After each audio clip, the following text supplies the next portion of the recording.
Francisco Everaldo Oliveira Silva, mais conhecido como o Tiririca. Estava vendo isso aqui, até pensei, né? O que será que é Tiririca? Não sei, depois alguém me explica. Ele ficou muito famoso com suas piadas e com suas músicas de alto teor intelectual, como, por exemplo, a grande e famosa Florentina. Fica na cabeça, né? Eu tenho muitos sonhos, mas um dos meus sonhos assim bem grandes é conhecer essa tal de Florentina. Ficou muito famosa na minha infância. No entanto, essa não foi a maior vitória desse Francisco.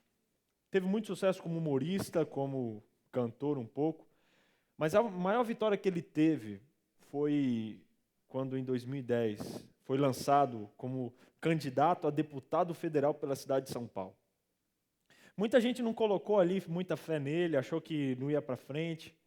Mas eu me lembro que eu estava no colégio interno estudando, e o colégio, praticamente a recepção do colégio parava para ver, no momento ali das propagandas eleitorais, para ver aquelas pessoas engraçadas, mas quando via o Tiririca, todo mundo vibrava.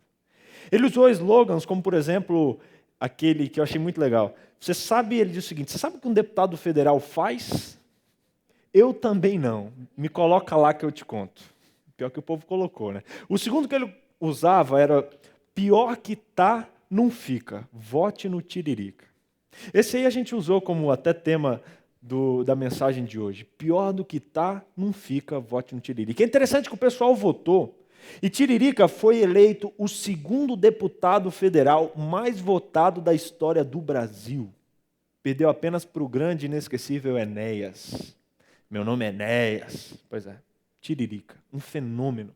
Para vocês terem ideia, o segundo deputado eleito aqui em São Paulo, depois dele, teve um pouco mais da metade dos votos que ele teve. Ou seja, foi primeiro lugar disparado. Na época eu me lembro que vi isso, e o Brasil viu isso como um protesto, dizendo: gente, já que está uma bagunça mesmo, vamos colocar qualquer um lá. E é interessante que ele foi. No começo, muitos tentaram tirar ele de lá, porque ele foi e levou um monte de gente junto, né, do partido para a sua bancada, só que ele ficou. E por incrível que pareça, algo me chamou a atenção, lendo um pouquinho sobre ele, eu vi que ele foi eleito recentemente pelos jornalistas um dos 25 melhores deputados federais em mandato lá no Brasil. Eu não sei se o pessoal está muito ruim ou se ele está bom mesmo, né? Mas eu sei que ele foi eleito ali um dos 25, porque diziam eles, ele foi um dos 9, ele é um dos 9, que até hoje não faltou a nenhuma sessão de votação lá no plenário. Interessante. Já tem uns 7, 8 projetos de lei para defender o pessoal do circo, os humoristas.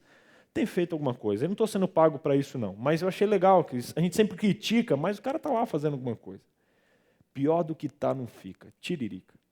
Esses dias eu parei e fiquei pensando, o que aconteceria se eu fosse um candidato?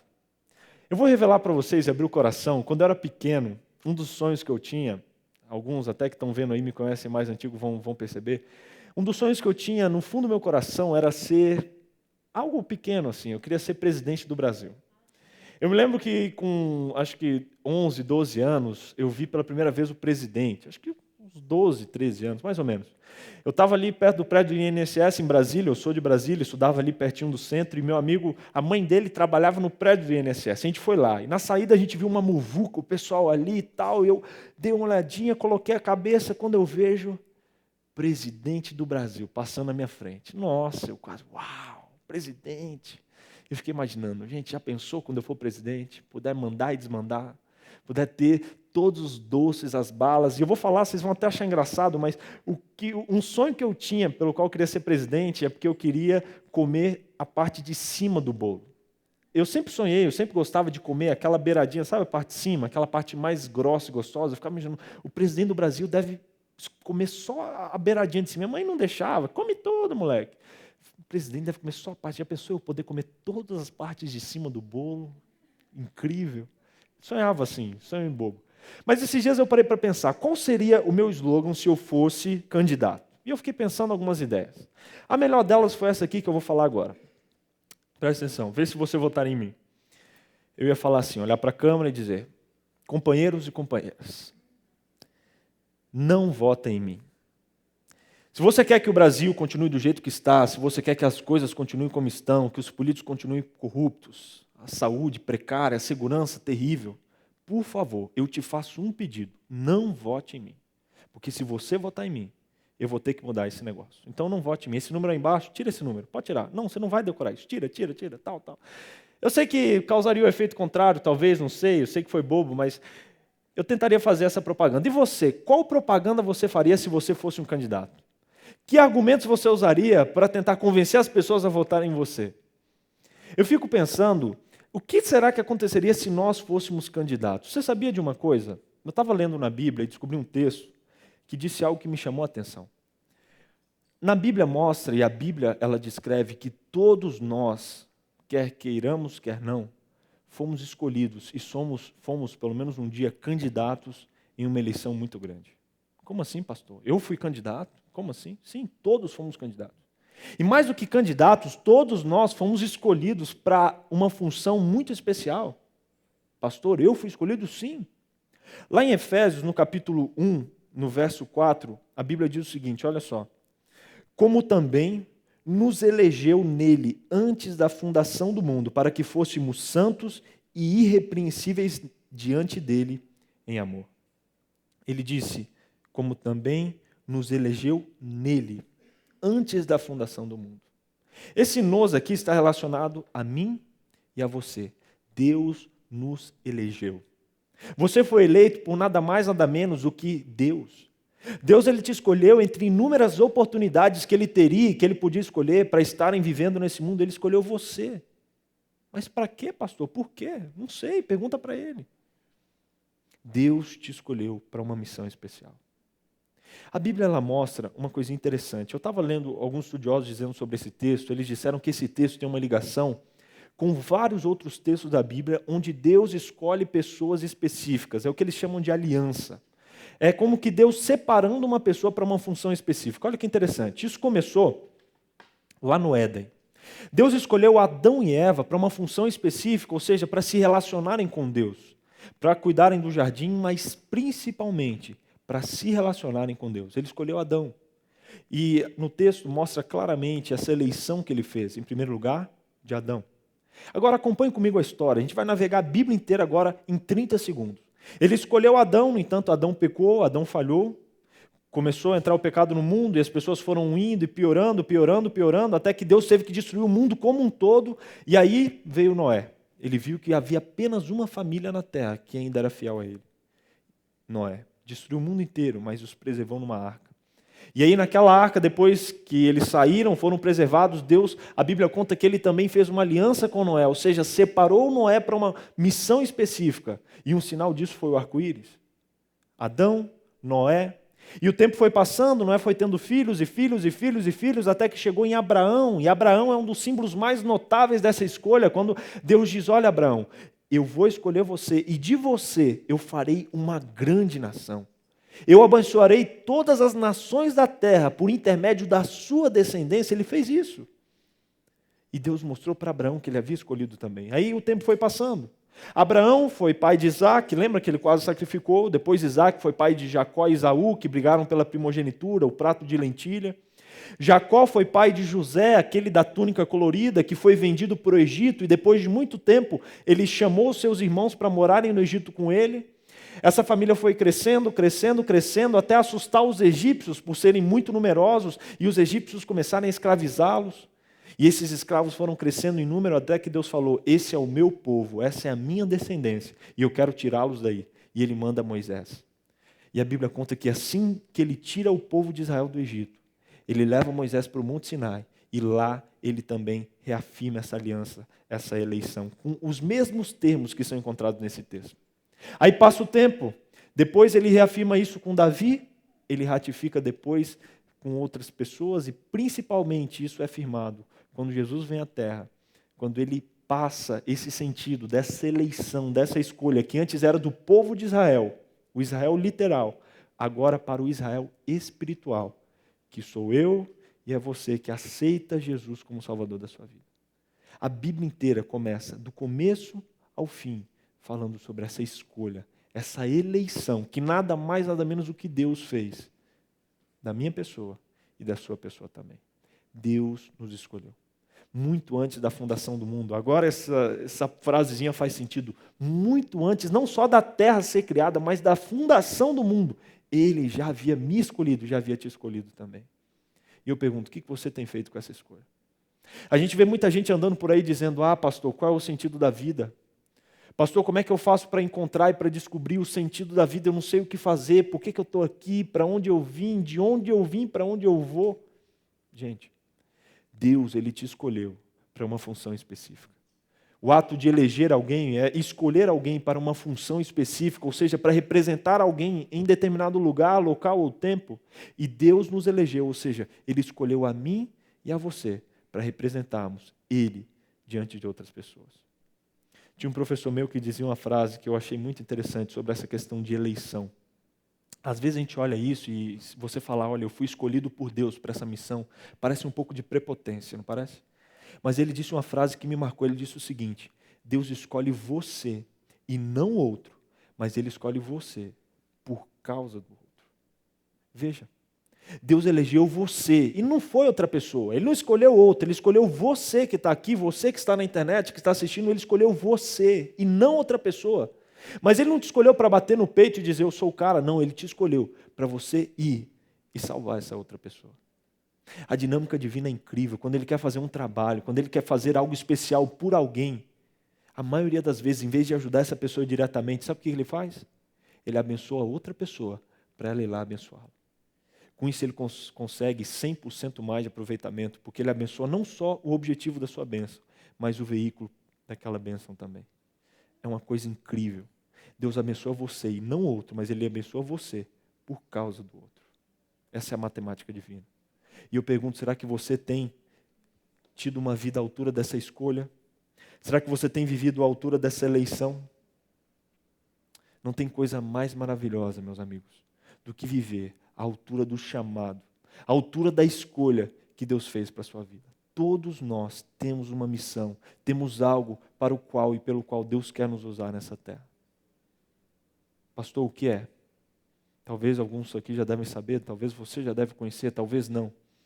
Se você sabe, faça. Se você não sabe, descubra. Mas eu te garanto uma coisa, você só vai encontrar o sentido real da vida quando você descobrir isso. Eu falo isso muito da minha experiência pessoal, porque a gente vê esse paradigma hoje. Por exemplo, eu estava vendo na eleição humana, nós somos um número. Na eleição divina, Deus nos deu um nome. Na eleição humana, nós nos tornamos representantes de pessoas. Na eleição divina, nos tornamos representantes de Deus. Na eleição humana, só os mais votados são eleitos. Na eleição divina, todos os candidatos foram eleitos. Na eleição humana, os candidatos se confrontam. Na eleição divina, eles juntam as suas forças. Na eleição humana, você escolhe alguém. Na eleição divina, alguém já te escolheu. Já pensou nisso? É algo maravilhoso. Não ande por aí perguntando qual é o sentido da vida. Não vale a pena ficar andando por aí perguntando o que eu vou fazer e tentando achar isso em qualquer lugar. Pergunte para aquele que te criou, para aquele que te escolheu e te elegeu, qual é o real sentido da sua vida e da sua existência. Ele vai mostrar. Eu estava esses dias na escola, essa semana, quando uma mãe me procurou e disse, pastor, eu fico muito feliz de ver o seu trabalho aqui, sabe? É muito lindo ver você trabalhando. Eu falei, por quê, querida? Por quê? Sei lá, qual a moral? O que você acha legal? Falou, é muito legal ver Deus usando uma pessoa jovem, é muito bonito. Olha, você é um pastor, né? Deus te deu um dom e Ele te usa através desse dom para abençoar outras pessoas. Isso é muito bonito. Pastor, eu tenho uma certa invejinha santa de você. Eu olhei assim, poxa, mas por que isso? Eu tive que ficar ali uns 5 minutos tentando mostrar para ela que não é só o pastor que é escolhido por Deus. Na verdade, as outras pessoas, creio eu, que são muito mais escolhidas do que o pastor. Como assim, pastor? Sabe por quê? Você que está aí, você que está aqui, você pode alcançar lugares que o pastor nunca alcançaria. Tem gente que fala, não, eu vou na igreja, sento, dou meu dízimo, minha oferta, acabou, pronto, o pastor vai lá e faz o trabalho, um ancião, não sei o quê, fulano, gente, você pode alcançar pessoas que eu como pastor talvez nunca vou chegar nem perto. Você tem missões específicas que eu como pastor nunca vou conseguir descobrir qual é e nem talvez te ajudar nessa missão. Mas você tem uma missão de alcançar pessoas que nenhuma pessoa poderia alcançar. E, meus amigos, não tem coisa melhor do que cumprir e do que viver essa missão na sua vida. Eu fico olhando, ao longo da minha vida, eu tive várias oportunidades. Não sou aquela pessoa que pode olhar e dizer, eu larguei um emprego dos sonhos para servir a Deus. Não. Saí do ensino médio, já entrei na faculdade, sempre tive esse sonho de ser pastor. Mas eu digo uma coisa, eu sempre tive muito medo, e no meu último ano de teologia, eu até fui conversar com algumas pessoas sobre isso, um receio de sei lá, por que eu estou fazendo isso? Será que é para eu mesmo ser pastor? Eu senti esse chamado no meu coração, mas será que eu sou mesmo? É porque outros mandaram, ou porque outros falam que eu tenho um dom, sei lá, de falar? Por quê? Mas eu fiz um propósito, um voto com Deus, falei, Deus, eu quero cumprir o seu chamado para a minha vida. Eu quero cumprir a missão para a qual o Senhor me escolheu. Se for ser um pastor, eu vou ser um pastor. Mas se não for, me mostra aonde o Senhor quer me usar e me coloca lá. Porque eu quero ser um instrumento, onde quer que for. Para ser sincero, eu fiz essa oração com medo. Porque quando você se coloca nas mãos de Deus, Ele te usa. Eu falei, vai que não é para ser pastor, eu estudei 4 anos aqui e Deus vai me mostrar que é outra coisa. Ou vai que é para ser pastor e Deus me manda lá para a repimboca da parafuseta, para fazer não sei o quê. Mas eu falei, Deus, é isso aí, você me escolheu, então me manda.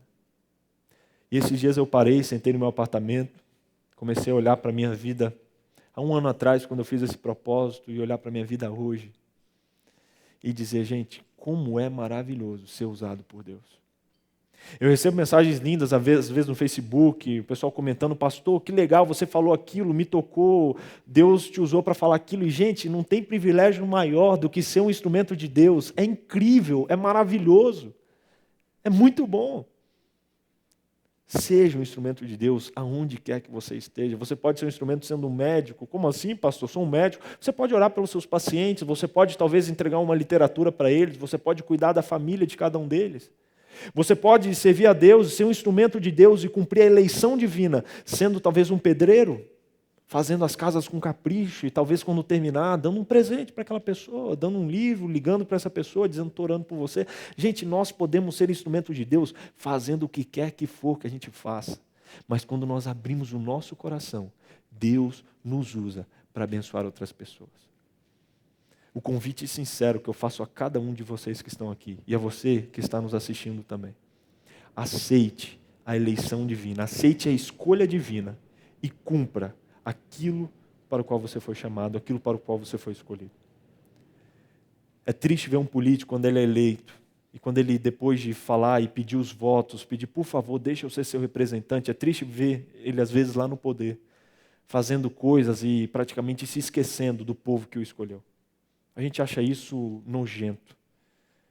Mas é triste também ver seres humanos, escolhidos por Deus, com dons dados por Deus, às vezes fingindo e sendo relapso quanto a essa escolha.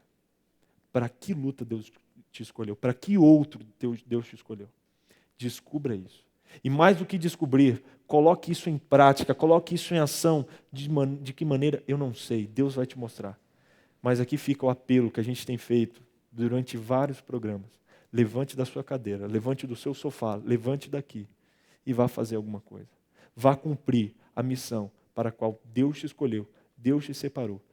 E eu te garanto, você vai descobrir a maior alegria do mundo, porque não tem alegria maior do que ser usado como instrumento de Deus para um propósito incrível. Eu quero fazer uma oração com cada um de vocês que estão aqui e que estão pela internet, para que Deus, a partir de hoje, te use como um instrumento e cumpra na sua vida essa escolha e essa eleição que Ele fez. Feche os seus olhos e vamos orar. Querido Deus, Pai amado que estás no céu, muito obrigado porque o Senhor nos escolheu, o Senhor nos elegeu como seu povo. E assim como o Senhor escolheu Israel, o Senhor escolhe a cada um de nós que aqui estamos. Muito obrigado. Te agradecemos, Deus, e pedimos que a gente possa viver à altura dessa escolha. Mostre a cada um de nós, Pai, para que luta o Senhor nos chamou. Mostre para cada uma dessas pessoas que estão aqui, estão nos assistindo, para que momento e para que função o Senhor escolheu e o Senhor fez com que ela viesse nesse mundo. Deus, a gente quer cumprir o seu propósito. Deus, nós queremos, com o nosso coração inflamado como estamos, ser instrumentos seus aonde quer que nós estejamos. Por favor, nos use para esse propósito. Colocamos a nossa vida em suas mãos e pedimos nos use para que nós, a nossa geração, possa transformar esse mundo, impactar essa nação e ser um instrumento seu para que o Senhor volte logo. É o que nós pedimos e agradecemos. Em nome de Jesus. Amém. Amém.